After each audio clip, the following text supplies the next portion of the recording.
Hello everyone, welcome to yet another video of economics. നമ്മൾ ഇന്ന് important questions ആയിട്ട് വന്നിട്ടാണ്. നമ്മൾ മാക്രോ എക്കണോമിക്സിന്റെ അതേപോലെ തന്നെ മൈക്രോ എക്കണോമിക്സിന്റെ വളരെ വളരെ വളരെ ഇമ്പോർട്ടന്റ് ആയിട്ടുള്ള ക്വസ്റ്റ്യൻസ് ആണ്. എല്ലാ ക്വസ്റ്റ്യൻ പേപ്പറിലും നമ്മൾ ഈ ഒരു ടൈപ്പ് ക്വസ്റ്റ്യൻസ് നമ്മൾ കണ്ടുവരുന്നതാണ്. അപ്പൊ നമ്മുടെ എക്സാം ഇതാ നമ്മുടെ വാതിൽക്കൽ എത്തിക്കണേ. ഈ ഒരു ക്വസ്റ്റ്യൻ കണ്ടു കഴിഞ്ഞാൽ നമുക്ക് എന്താക്കണം, അടിപൊളിയായിട്ട് തന്നെ ആൻസർ ചെയ്യണം. എന്താണ് ക്വസ്റ്റ്യൻ?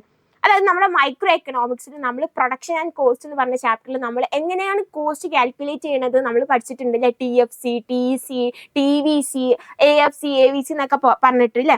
അപ്പൊ അങ്ങനത്തെ ഒരു ക്വസ്റ്റ്യൻ ആണ്. നമുക്കൊരു ടാബിൾ തന്നിട്ട് ആ ടാബിൾ ഫില്ല് ചെയ്ത് കൊടുക്കാനാണ് ക്വസ്റ്റ്യൻ എന്താ നമ്മളോട് പറഞ്ഞിട്ടുള്ളത്? Total fixed cost of production producing first unit output is 10. അതായത് നമ്മുടെ ഫസ്റ്റ് യൂണിറ്റ് പ്രൊഡ്യൂസ് ചെയ്യുമ്പോഴുള്ള ഫിക്സ്ഡ് കോസ്റ്റ് എന്ന് പറയുന്നത് എത്രയാണ്? 10 ആണ് നമ്മളോട് പറഞ്ഞിട്ടുണ്ട്. ടോട്ടൽ ഫിക്സ്ഡ് കോസ്റ്റ് 10 ആണ്. പിന്നെ നമുക്ക് TVCന്റെ ഡീറ്റെയിൽസ് തന്നിക്കണില്ല ക്വസ്റ്റ്യന്റെ. TVC ഓരോരോ ഔട്ട്പുട്ടിലും എത്രയാണ് TVC എന്ന് തന്നിക്കണേ. നമ്മൾ എന്തൊക്കെ കണ്ടുപിടിക്കണം? TFC, TC, AFC, AVC, AC, MC ഇത്രയും കാര്യങ്ങളാണ് നമ്മൾ എന്താക്കേണ്ടത്, കണ്ടുപിടിക്കേണ്ടത്. നമുക്കൊരു 5 മാർക്കിനൊക്കെ ക്വസ്റ്റ്യൻസ് വരാൻ ചാൻസ് ഉണ്ട് ഇങ്ങനെയുള്ള ക്വസ്റ്റ്യൻസ്. ഇനി 8 മാർക്കിനാണെന്നുണ്ടെങ്കിൽ ചിലപ്പോൾ ഇതിന്റെ കൂടെ നിങ്ങൾക്ക് എന്തും കൂടി ഉണ്ടാവും, ഒരു B ക്വസ്റ്റ്യനും കൂടി ഉണ്ടാവും. അപ്പൊ നമ്മളോട് എന്താ പറഞ്ഞത്? TFC 10 ആണ് എന്ന് പറഞ്ഞിട്ടുണ്ടല്ലേ. അപ്പൊ നമുക്കൊരു കാര്യം അറിയില്ല, നമ്മുടെ ഔട്ട്പുട്ട് എത്ര തന്നെ മാറിയാലും ഫിക്സ്ഡ് കോസ്റ്റ് എന്താവില്ല, മാറൂല എന്നുള്ളത്. അപ്പം ഔട്ട്പുട്ടിന്റെ എല്ലാ ലെവലിലും നമ്മളെ ഫിക്സ്ഡ് കോസ്റ്റ് എന്തായിരിക്കും? 10 തന്നെ ആയിരിക്കും. ഓക്കെ, ഇനി അപ്പൊ TFC നമുക്ക് കിട്ടിക്കഴിഞ്ഞ് TVC ഓൾറെഡി ഗിവൺ ആണ്. ഇനി നമ്മൾ TC എങ്ങനെ കണ്ടുപിടിക്കാം? TC എന്ന് പറഞ്ഞാൽ TFC പ്ലസ് TVC ആണ് അല്ലെ. TC എന്ന് പറയുന്നത് TFCയും TVCയും ആഡ് ചെയ്ത് കഴിഞ്ഞാൽ നമുക്ക് എന്ത് കിട്ടും? TC കിട്ടും. അപ്പൊ നമ്മൾ ഓരോരോ ഔട്ട്പുട്ടിൽ എന്ത് ആഡ് ചെയ്യും? TFCനെയും TVCനെയും ആഡ് ചെയ്യും. അപ്പൊ നമുക്ക് 10, പിന്നെ 10 + 20 നമുക്ക് 30, 30 കിട്ടി.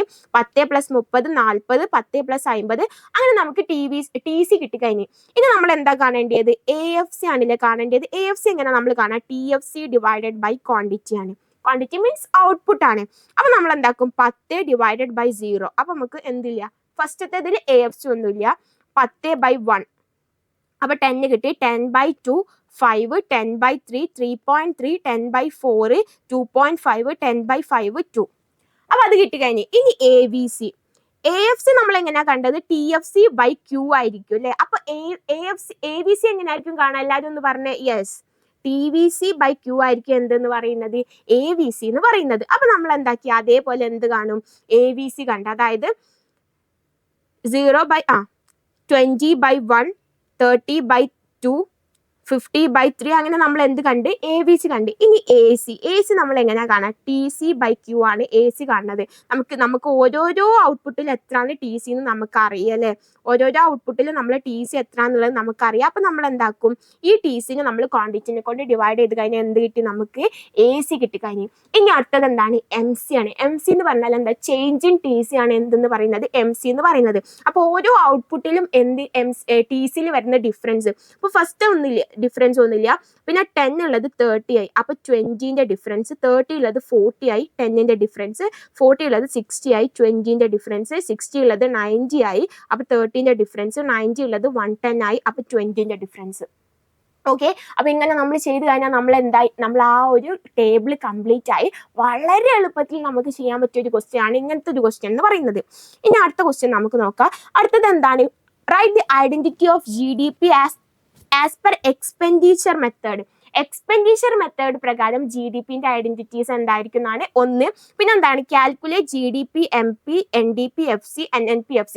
നമുക്ക് കുറച്ച് ഡീറ്റെയിൽസ് തന്നിക്കണേ. ഇത് വെച്ചിട്ട് ഈ ഡീറ്റെയിൽസ് വെച്ചിട്ട് ഈ 3 കാര്യങ്ങൾ കാൽക്കുലേറ്റ് ചെയ്യാൻ വേണ്ടിയിട്ടാണ് നമ്മളോട് ചോദിച്ചിട്ടുള്ളത്. നമുക്ക് മുൻപത്തെ ക്വസ്റ്റ്യൻ പേപ്പറിലൊക്കെ എടുത്ത് നോക്കിയാൽ ഇങ്ങനത്തെ ഒരു ക്വസ്റ്റ്യൻ നമുക്ക് കാണാൻ വേണ്ടിയിട്ട് പറ്റും. നമ്മുടെ നാഷണൽ ഇൻകം അക്കൗണ്ടിംഗ് എന്ന് പറഞ്ഞ ചാപ്റ്ററിലുള്ള ക്വസ്റ്റ്യൻസ് ആണ്. വളരെ ഇമ്പോർട്ടൻ്റ് ആയിട്ടുള്ള ഒരു ചാപ്റ്ററാണ് അതെന്ന് പറയുന്നത്. മാക്രോ എക്കണോമിക്സിനെ സംബന്ധിച്ചിടത്തോളം ആ ഒരു ചാപ്റ്ററിൽ മെഷർമെന്റ് ഓഫ് നാഷണൽ ഇൻകം നമ്മൾ ഒരിക്കലും മിസ് ചെയ്യരുത്.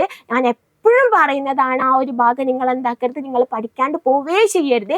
എവിടെ വേണമെങ്കിലും 5 മാർക്കിനാണെങ്കിലും 8 മാർക്കിനാണെങ്കിലും ഒക്കെ നമുക്ക് ക്വസ്റ്റ്യൻസ് വരുന്നതാണ്. അപ്പൊ ഇവിടെ നമ്മളോട് എക്സ്പെൻഡിച്ചർ മെത്തേഡ് ആണ്. നമ്മൾ 3 മെത്തേഡുകൾ അതിൽ പഠിക്കുന്നുണ്ട്. ഇൻകം മെത്തേഡ്, അതേപോലെ തന്നെ എക്സ്പെൻഡിച്ചർ മെത്തേഡ്, പിന്നെ ഏതാണ്? പ്രൊഡക്റ്റ് മെത്തേഡ് അല്ലെങ്കിൽ വാല്യൂ ആഡഡ് മെത്തേഡ്. ഈ 3 മെത്തേഡ് നിങ്ങൾ മസ്റ്റ് ആയിട്ട് ഇമ്പോർട്ടൻ്റ് ആയിട്ട് പഠിച്ചു പോവേണ്ടതാണ്.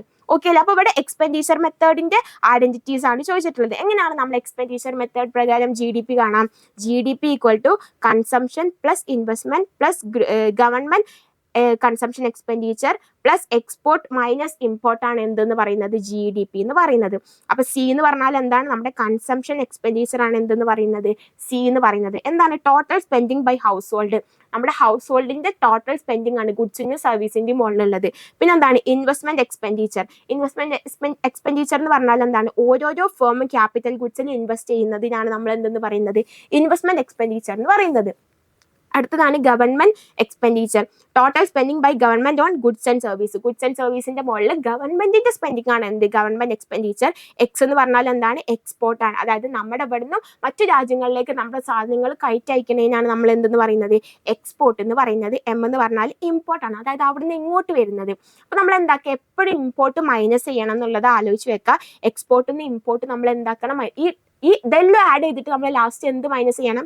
ഇമ്പോർട്ട് മൈനസ് ചെയ്യണം. ഓക്കെ, ഇനി നമുക്ക് എന്താ കണ്ടുപിടിക്കേണ്ടത്? GDP MP ആണ് അല്ലേ? അപ്പൊ നമുക്കറിയാം C plus I plus G plus X minus M ആണ് എന്തെന്ന് പറയുന്നത് GDP എന്ന് പറയുന്നത്. അപ്പൊ ഇവിടെ C തന്നിക്കണ്, G തന്നിക്കണ്, I തന്നിക്കണ്, X minus M തന്നിക്കണ് അല്ലേ?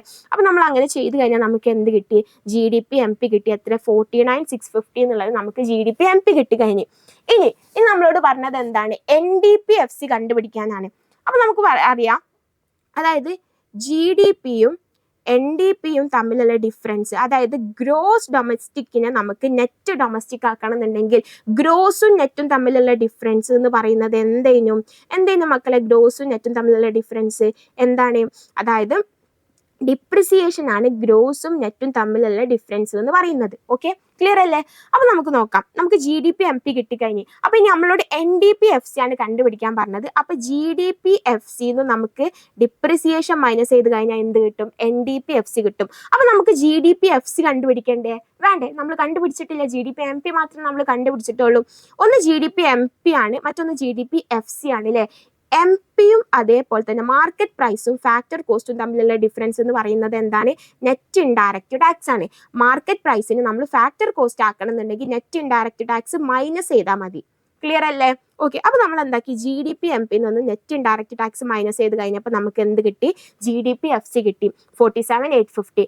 ഇനി GDP-FCനെ NDP ആക്കണം. അപ്പൊ ഗ്രോസും നെറ്റും തമ്മിലുള്ള ഡിഫറൻസ് എന്ന് പറയുന്നത് ഡിപ്രിസിയേഷൻ ആണെന്ന് നമ്മൾ പറഞ്ഞു കഴിഞ്ഞ്. ഡിപ്രിസിയേഷൻ ആണ്. അപ്പൊ നമ്മൾ എന്താക്കി? ഈ GDP-FC നിന്നും ഡിപ്രിസിയേഷൻ മൈനസ് ചെയ്ത് കഴിഞ്ഞാൽ നമുക്ക് എന്ത് കിട്ടി? NDP-FC കിട്ടി. ക്ലിയർ അല്ലേ? ഇനി അടുത്ത നമ്മൾ കണ്ടുപിടിക്കേണ്ടത് NNP-FC ആണ്. ഓക്കെ, അപ്പം നമ്മൾ ഫസ്റ്റ് കണ്ടുപിടിച്ചത് എന്താണ്? നെറ്റ് ഡൊമസ്റ്റിക് പ്രൊഡക്റ്റ് ആണ്. ഓക്കെ, ഇനി നമ്മൾ കണ്ടുപിടിക്കേണ്ടത് എന്താണ്? നെറ്റ് നാഷണൽ പ്രൊഡക്റ്റ് ആണ്. ഈ ഡൊമസ്റ്റിക്കും നാഷണലും തമ്മിലുള്ള ഡിഫറൻസ് എന്ന് പറയുന്നത് NFIA ആണ്. Net factor income from abroad ആണ്. അപ്പൊ നമ്മൾ എന്താക്കുക? അത് മൈനസ് ചെയ്ത് കൊടുക്കാം, അത് ആഡ് ചെയ്ത് കൊടുക്കാം. ഡൊമസ്റ്റിക്കിനെ നാഷണൽ ആക്കണം എന്നുണ്ടെങ്കിൽ നമ്മൾ എന്താക്കി കൊടുക്കണം? ആഡ് ചെയ്ത് കൊടുക്കണം. ആഡ് ചെയ്ത് കഴിഞ്ഞാൽ നമുക്ക് എത്ര കിട്ടി? 5850 എന്ന് കിട്ടി. ഓക്കെ, അപ്പൊ നമുക്ക് ഈ ഒരു ടൈപ്പിലുള്ള ക്വസ്റ്റ്യൻസ് ഒരുപാട് ക്വസ്റ്റ്യൻ പേപ്പറിൽ നമ്മൾ കാണുന്നതാണ് ഈ ഒരു ടൈപ്പ് ക്വസ്റ്റ്യൻസ് എന്ന് പറയുന്നത്. അപ്പൊ നിങ്ങൾ എന്താക്കുക? നല്ല രീതിയിൽ തന്നെ ഈ ക്വസ്റ്റ്യൻസ് പഠിച്ചു പോവുക. ഈ ഒരു വീഡിയോ ഇഷ്ടമായിട്ടുണ്ടെന്നുണ്ടെങ്കിൽ നിങ്ങൾ ലൈക്ക് ചെയ്യുക, നിങ്ങളുടെ എല്ലാ ഫ്രണ്ട്സിനും ഷെയർ ചെയ്ത് കൊടുക്കുക. ഇതുപോലുള്ള വീഡിയോസ് ആയിട്ട് നമുക്ക് ഇനിയും കാണാം. നമ്മുടെ ചാനൽ ഒന്ന് സബ്സ്ക്രൈബും ചെയ്യുക. Okay, thank you.